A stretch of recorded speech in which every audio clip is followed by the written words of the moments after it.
દસપતિ પ્રજાપતિ સમાજનો ઐતિહાસિક દિવસ। અંકલેશ્વરમાં પ્રથમ સ્નેહમિલન સમારોહમાં ભજન સંધ્યા અને મહાપ્રસાદનું આયોજન। અંકલેશ્વરના ગાર્ડન સિટી સ્થિત આંજણા ચૌધરી સમાજ ભવનમાં શ્રી શ્રીયાદેવી પ્રજાપતિ મંડળ અંકલેશ્વર ભરૂચ દ્વારા પ્રથમ સ્નેહમિલન સમારોહનું ભવ્ય આયોજન કરવામાં આવ્યું। આ ઐતિહાસિક પ્રસંગે રાજસ્થાન અને ગુજરાતના વિવિધ દસપતિ પ્રજાપતિ મંડળોના સભ્યો ઉપસ્થિત રહ્યા હતા। કાર્યક્રમમાં મુખ્ય અતિથિ તરીકે અંકલેશ્વર નગરપાલિકાના પ્રમુખ લલિતાબેન અને ભવાનીસિંહજીએ વિશેષ હાજરી આપી હતી। સમારોહમાં રાત્રે ભજન સંધ્યાનું આયોજન કરવામાં આવ્યું હતું, જેમાં રાજસ્થાનના પ્રખ્યાત કલાકાર છેલપુરી ગોસ્વામીએ માતા શ્રી શ્રીયાદેવીના ભક્તિમય ભજનોની રમઝટ બોલાવી હતી।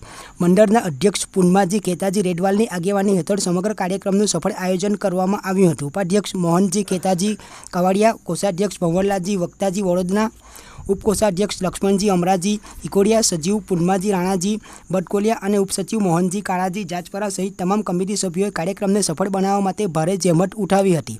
સમારોહમાં પધારેલા તમામ મહેમાનોનું પરંપરાગત રીતે સાફો અને હાર પહેરાવીને સ્વાગત કરવામાં આવ્યું હતું અને મહાપ્રસાદ